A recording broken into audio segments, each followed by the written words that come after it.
ಮುಂದೆ ಸಿಂಹರಾಶಿ. ಸಿಂಹರಾಶಿಗೆ ಸ್ವಲ್ಪ ಸಾಧಾರಣದ ವರ್ಷ. ಗುರುಬಲ ಇತ್ತು ಹೋದ ತಿಂಗಳು 1.5 ತಿಂಗಳವರೆಗೂ. ಇನ್ನು ಗುರುಬಲ ಕೂಡ ಇಲ್ಲ. ವ್ಯಯದಲ್ಲಿ ಗುರು, ಸಪ್ತಮಾಷ್ಟಮದಲ್ಲಿ ಪಾಪಗ್ರಹರು, ಕುಜನೂ ಕೂಡ ಕರ್ಮಕ್ಷೇತ್ರದಲ್ಲಿ. ಸೊ ಬಹಳ ಜಾಗ್ರತೆ ಬೇಕು. ಆರೋಗ್ಯದ ವಿಷಯವೇ ಹೆಚ್ಚು ಗಮನಕ್ಕೆ ಇಟ್ಕೊಳ್ಬೇಕು.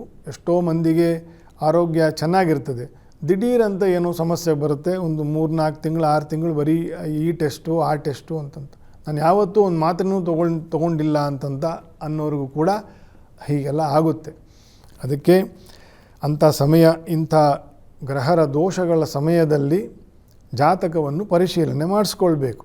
ಯಾಕೆ ನಮ್ಮ ಕಾರ್ಯಕ್ರಮಗಳಿಂದ ಏನಪ್ಪ ಒಂದು ಅನುಕೂಲ ಅಂತಂದರೆ, ನನಗೆ ಸಿಂಹರಾಶಿ ಈ ರೀತಿಯೆಲ್ಲ ಒಟ್ಟಿನಲ್ಲಿ ಗ್ರಹರ ಅನುಕೂಲ ಇಲ್ಲದ ವರ್ಷ ಅಂತಂತ ಹೇಳಿದ್ದಾರೆ. ಹಾಗಾಗಿ ಬಲ್ಲವರ ಒಂದು ಒಳ್ಳೆ ಕಡೆ ಜಾತಕವನ್ನು ಒಂದು ಸತಿ ವಿಮರ್ಶೆ ಮಾಡಿಸಿಕೊಂಡು, ಏನಾದರೂ ದೇವರುಗಳ ಒಂದು ಅನುಕೂಲಕ್ಕೆ ಕೊರತೆ ಇದ್ದರೆ ಅಂಥ ಜಪ ಇತ್ಯಾದಿಗಳನ್ನು ಮಾಡಿಸ್ಕೊಳ್ಳೋದು, ಹೋಮಗಳನ್ನು ಮಾಡಿಸ್ಕೊಳ್ಳೋದು, ಶಾಂತಿ ಕರ್ಮಗಳನ್ನು ಮಾಡಿಸ್ಕೊಳ್ತಕ್ಕಂಥದ್ದು, ಇದೆಲ್ಲ ಮಾಡಿದರೆ ಬಹಳ ಒಳ್ಳೆಯದು. ಆದರೂ ಕೂಡ ನವಗ್ರಹ ಶಾಂತಿಯನ್ನು ಆದಷ್ಟು ಬೇಗ ಸಿಂಹರಾಶಿಯವರು ಯಾವುದರ ದೇವಸ್ಥಾನದಲ್ಲಿ ಪುರೋಹಿತರೊಂದಿಗೆ ಮಾಡಿಸ್ಕೊಂಡ್ರೆ ಭಾಳ ಒಳ್ಳೆಯದು. ಸಿಂಹರಾಶಿಗೆ ಬಹುತೇಕ ಈ ವರ್ಷ ಸ್ವಲ್ಪ ಪೀಡಾದಾಯಕವೇ.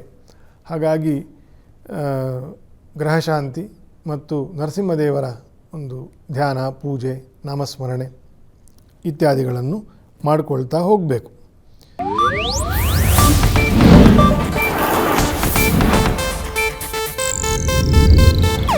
ಇದು ಏಷ್ಯಾನೆಟ್ ನ್ಯೂಸ್ ನೆಟ್ವರ್ಕ್ ಪ್ರಸ್ತುತಿ.